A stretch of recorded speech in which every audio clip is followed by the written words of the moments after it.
Right, this is the big one. Well, actually it's not, it's the small one. It's the Tesla Model 3, the smallest Tesla, the one that will compete with BMW 3 Series, Mercedes C-Class. But as with other Teslas, of course, it is all electric. Now, you'll have heard about the Model 3 because they're having a little bit of trouble building them. They want to build many thousands every week. At the moment, they're doing about 2,000 cars a week. That's much better than the hundreds or so a week Tesla were doing, but that's why I say this is the big one. This is the third car in the Tesla lineup, alongside the more premium, more expensive S sedan. It's a hatchback, but you know, and the Model X SUV. It doesn't really go off-road, but anyway, this is the one. $35,000 in the US. Right-hand drive production hasn't started yet.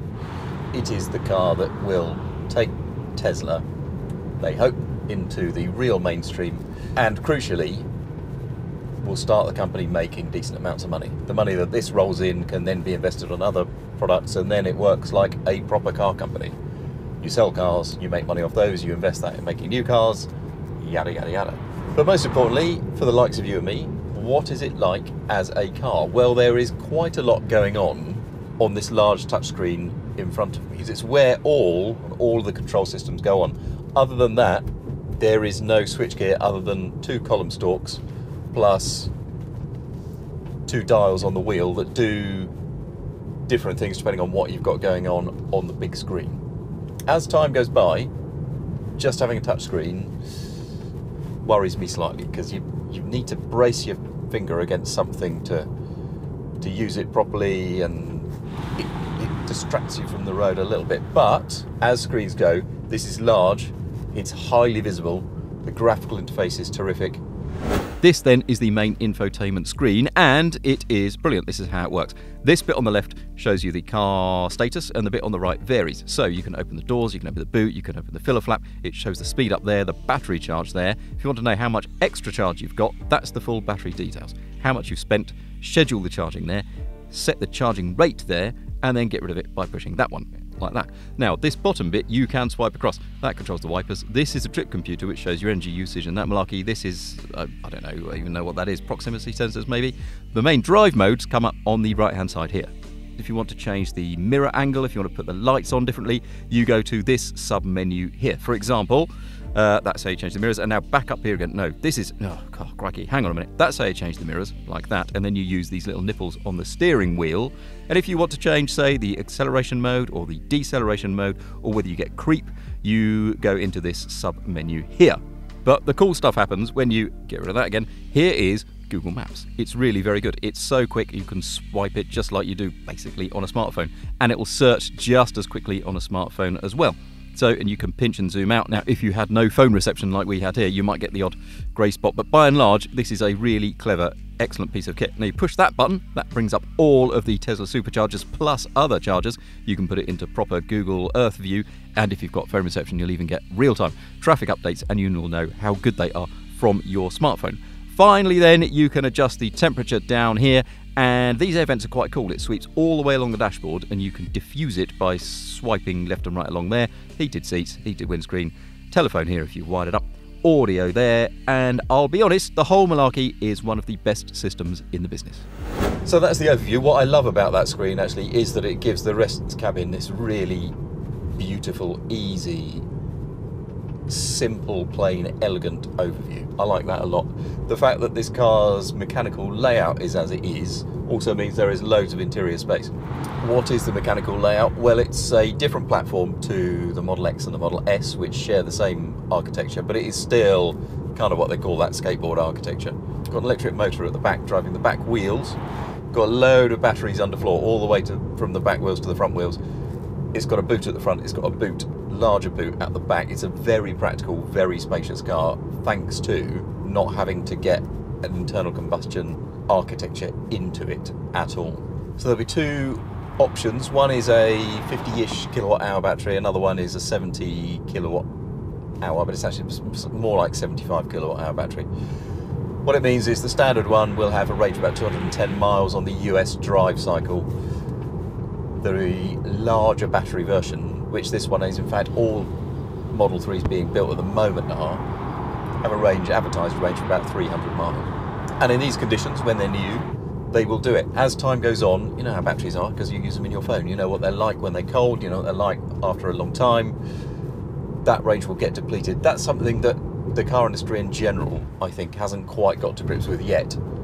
But I suppose at some point it'll have to if electric cars become more prevalent. So for now, it's got a decent range. In fact, compared to other electric cars out there, Model 3's got a great range. And I really like the power delivery of an EV. It's really cool because you get peak torque from nothing. So it's quick. This is a 0 to 60 in about 5.6 seconds.